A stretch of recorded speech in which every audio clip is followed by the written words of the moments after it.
Sir బ్రిటిష్‌కి చెందిన ఒక fighter జెట్టు కేరళలో దాదాపు 6 రోజుల నుంచి కూడా అక్కడ ఒక సివిల్ ఎయిర్‌పోర్ట్‌లో ఉండడం జరిగింది సార్. ఇది ఇప్పుడు దేశవ్యాప్తంగా సంచలనం సృష్టించింది. అంటే ఒక బ్రిటిష్ చెందిన యుద్ధ విమానం కేరళలో అది కూడా సివిల్ ఎయిర్‌పోర్ట్‌లో ఉండడం ఏంటి అంటూ చర్చించుకుంటున్నారు. దీనికి గల కారణం ఏంటి? అంటే ఎందుకు అక్కడ ఈ ఫైటర్ జెట్‌ని పెట్టారు? ఏమన్నా జరగబోతుందంటారా? మరి దీనికి సంబంధించి ఎటువంటి ఇన్ఫర్మేషన్ ఉంది సార్? యాహ్! ఇప్పుడు ఒక 6 రోజుల నుంచి ఒక మన దేశంలో ఒక సంచలనంగా ఉన్న విషయం ఏందంటే, బ్రిటిష్‌కి సంబంధించిన ఫైటర్ జెట్ ఎఫ్-35బి ఈ ఫైటర్ జెట్టు తిరువనంతపురం ఇంటర్నేషనల్ ఎయిర్‌పోర్ట్‌లో 6 రోజుల నుంచి ఉందన్నమాట. ఎందుకు ఇక్కడ దీన్ని దింపారు? ఇది యుద్ధ విమానం అసలు బహిరంగంగా ఇది కనబడదు ఎప్పుడు గాని. ఇలాంటి బహిరంగ ప్రదేశాలు అంటే ఒక ఎయిర్‌పోర్ట్ అంటే ఓపెన్‌గా ఉంటుంది. Civil airport. ఇక్కడ ఈ యుద్ధ విమానం దింపరు. ఇక్కడంతా కూడా ప్యాసింజర్ విమానాలే ఉంటాయి. ఇలాంటి చోట ఒక యుద్ధ విమానం 6 రోజుల నుంచి, అది కూడా ఒక రోజు ఏదో పొరపాటున దిగిందంటే మళ్ళీ తీసుకొని వెళ్ళిపోయి ఉండాలి. 6 రోజుల నుంచి ఎందుకుంది? పైగా ఇది మామూలు విమానం కాదు. $100,000,000 ఒక విమానం ఖర్చు. దాని తయారీ ఖర్చంతా $100,000,000 అంటే మన కరెన్సీలో చెప్పుకోవాలంటే 865,00,00,000 ఒక విమానం ఖర్చు. అంత పెద్ద విమానం ఇక్కడ ఎందుకుంది? రెండోది, ఇలాంటి విమానాల్నే ట్రంప్ మనకు అమ్మాలని చూస్తున్నాడు. ఎందుకంటే ట్రంప్ రాగానే మోడీ వెళ్లి కలిసినప్పుడు ఎఫ్-35 విమానాలు మీరు కొనండి అని చెప్పి. అందువల్ల అందువల్ల కూడా ఇప్పుడు దీని మీద చర్చ జరుగుతుంది. అంటే అసలు ఈ విమానం ఇక్కడ ఎందుకుంది? ఇట్లాంటి విమానాలని మనం ఇండియా ఇంత ఖర్చు పెట్టి కొనాల్సిన అవసరం ఉందా?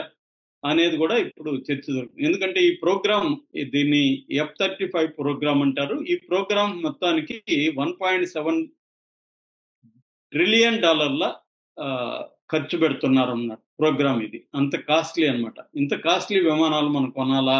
దీనివల్ల ఉపయోగం ఏంటి? అనేది చర్చ జరుగుతున్న టైంలో ఈ బ్రిటిష్ ఎఫ్-35బి అనేది తిరువనంతపురం ఎయిర్‌పోర్ట్‌లో ఎందుకు 6 రోజుల నుంచి ఉంది? అనేది ఇప్పుడు దేశవ్యాప్త మీడియా అటెన్షను, ప్రజల అటెన్షను ఉంది. దీనికి సంబంధించి ఇప్పటివరకు మనకు ఏం సమాచారం ఉందనేది నేను చెప్తాను. ఇది ఇందాక చెప్పినట్టు ఎఫ్-35బి రాయల్ నేవీకి సంబంధించిందనమాట. అంటే బ్రిటిష్ రాయల్ నేవీ అంటారు వాళ్ళని. ప్రతిదాన్ని వాళ్ళు royal army, royal air force, royal navy అంటారు. సో ఈ నేవీకి సంబంధించింది. ఆల్రెడీ ఏందంటే మనకి ఇది ఇండో పసిఫిక్ రీజియన్‌లో వీళ్ళ వార్‌షిప్‌లు ఉంటాయన్నమాట. బ్రిటన్‌కి సంబంధించి HMS Prince of Wales carrier strike group అని CSG-25 అంటారు దాన్ని.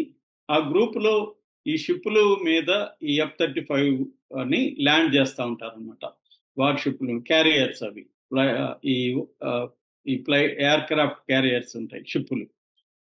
అయితే ఇప్పుడు ఏం జరుగుతుందంటే గత కొంతకాలంగా ఇండియాకి బ్రిటన్‌కి మధ్య ఒక మిలిటరీ కోఆపరేషన్ అగ్రీమెంట్ జరిగింది. మనం పరస్పరం ఇచ్చిపుచ్చుకునే ఒక అగ్రీమెంట్ జరిగింది. ఈ అగ్రీమెంట్‌లో భాగంగా కేరళ తీర ప్రాంతం నుంచి 100 నాటికల్ మైల్ సముద్రంలో డిస్టెన్స్‌ని నాటికల్ మైల్‌గా మనం కొలుస్తాము. 100 నాటికల్ మైల్స్ దూరంలో అరేబియన్ సీలో జాయింట్ ఎక్సర్‌సైజెస్ చేస్తున్నాం అన్నమాట. ఇండియా అండ్ బ్రిటన్ కలిపి జాయింట్ ఎక్సర్‌సైజెస్ చేస్తున్నాం. ఇందులో భాగంగా మన ఎయిర్ డిఫెన్స్‌కి సంబంధించిన కొన్ని ఫ్లైట్లు, అట్లాగే బ్రిటిష్ ఎయిర్ డిఫెన్స్‌కి సంబంధించిన కొన్ని చేస్తున్నాం.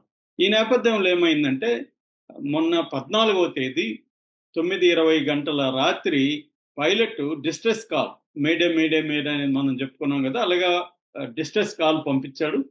అతనేమన్నాడంటే ఫ్యూయల్ అయిపోయింది. కాబట్టి నేను ఇప్పుడు ఆల్రెడీ నాకు ఇక్కడ సముద్రంలో నైట్ కాబట్టి సరిగ్గా విజిబిలిటీ లేదు.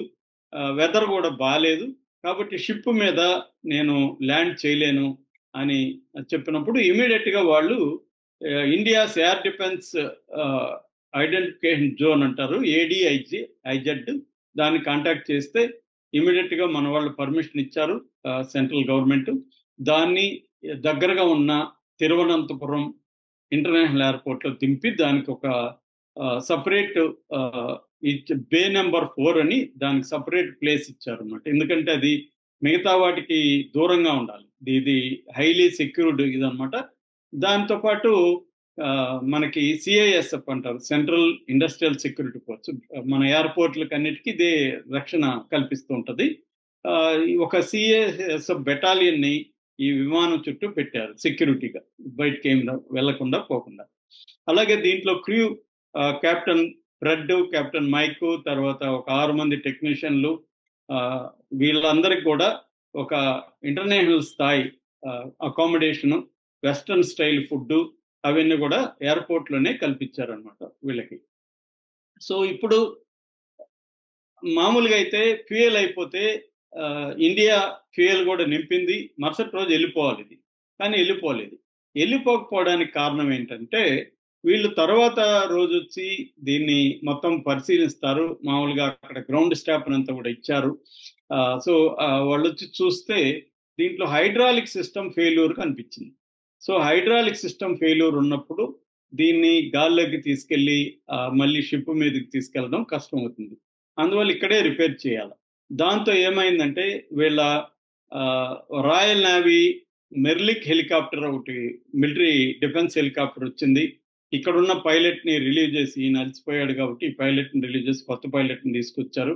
అట్లాగే రిపేర్ టీముని తీసుకొచ్చారు. కానీ రిపేర్ టీము ఇప్పటి వరకు రిపేర్ చేయలేకపోతుంది. ఎందుకంటే హైడ్రాలిక్ సిస్టమ్ ఫెయిల్ అవ్వడం అనేది చాలా ఇబ్బందిగా ఉంది. ముఖ్యంగా control surface, ground handling, landing gear failure, lift systems ఇవన్నీ కూడా ఫెయిల్ అవుతాయి. హైడ్రాలిక్ సిస్టమ్ ఫెయిల్ అవుతాయి అన్నమాట. ఇవన్నీ చేయాల్సి ఉంది. ఎందుకంటే ఈ విమానం స్పెషల్ ఏంటంటే స్టెల్త్ విమానం అంటారు దీన్ని. స్టెల్త్ అంటే దీన్ని రాడార్ డిఫెన్స్ సిస్టమ్స్ పసిగట్టలేవు అనమాట. రాడార్ పసిగట్టలేదు. తర్వాత వీటికి సెన్సార్ ఫ్యూజన్ టెక్నాలజీ అని ఉంటుంది. అంటే సెన్సార్స్ ని చూసుకొని ఫ్యూజన్ టెక్నాలజీ ఉంటుంది. అలాగే ఎలక్ట్రానిక్ వార్ఫేర్ లో ఎక్కువగా వాడతారు. ఇప్పుడు ఏంటంటే ఈ విమానంలో అసలు భద్రత పరిస్థితి ఏంటి? ఇది పదే పదే రిపేర్లు వస్తుంది. దీని ఒకసారి రిపేర్ వస్తే దాన్ని ఇంకా తీసుకెళ్ళలేరు. దీనికోసం మళ్ళీ ఏం చేయాలంటే తరలించాలి ఎక్కడికైనా, వేరే ఇది పెట్టి. ఇది భయంకరమైన ఖర్చుతో కూడుకున్న పని. ఇలాంటి విమానాల్ని మనకు ట్రంప్ తగలగట్టాలని ప్లాన్ చేశాడన్న చర్చ కూడా ఇప్పుడు మోడీ వ్యతిరేకులు అందరూ కూడా, మోడీ దానికి ఒప్పుకొని వచ్చాడు. ఇది పనికిమాలిన విమానం, చూడండి ఇప్పుడు బ్రిటిష్ విమానం 6 రోజులుగా పడి ఉంటే దిక్కు లేదు అని చెప్తున్నారు. అందుకని ఇప్పుడు ఇండియన్ గవర్నమెంట్ ఒక ఆఫర్ ఇచ్చింది వీళ్ళకి. అదేంటంటే కొచ్చిలో మా హ్యాంగర్ ఉంది, ఆ హ్యాంగర్ లో పెడదాం తీసుకెళ్లి దీన్ని అని చెప్పారు. హ్యాంగర్ అంటే ఇటువంటి యుద్ధ విమానాలకు కానీ ఒక ప్రైవేట్ గా రిపేర్ షాప్ లాంటిది అనుకోవచ్చు, వర్క్ షాప్ లాంటిది అని అనుకోవచ్చు. అంటే క్లోజర్ గా ఉంటుంది, సెక్యూరిటీ ఉంటుంది, ఇబ్బందులు ఉండవు అనమాట. ఇక్కడ ఇదేంటంటే ఓపెన్ ఎయిర్పోర్ట్ కదా, ఇది ఇంటర్నేషనల్ ఎయిర్పోర్ట్ లో సెక్యూరిటీ ఇష్యూస్.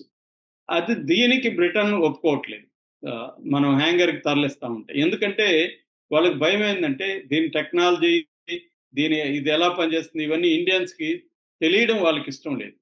వాళ్ళు ఇవన్నీ చెప్పదలుచుకోలేదు ఇండియాకి. ఎందుకంటే అటువంటి ఒప్పందం ఏది ఇండియాకి బ్రిటన్ మధ్య లేదు కాబట్టి F-35 విమానాలను కొంటేనే ఆ టెక్నాలజీ కూడా వాళ్ళు మనకు అందిస్తారు, టెక్నీషియన్లు కూడా పంపిస్తారు తప్ప మనం కొనట్లేదు బ్రిటన్ దగ్గర. మనం అమెరికా దగ్గర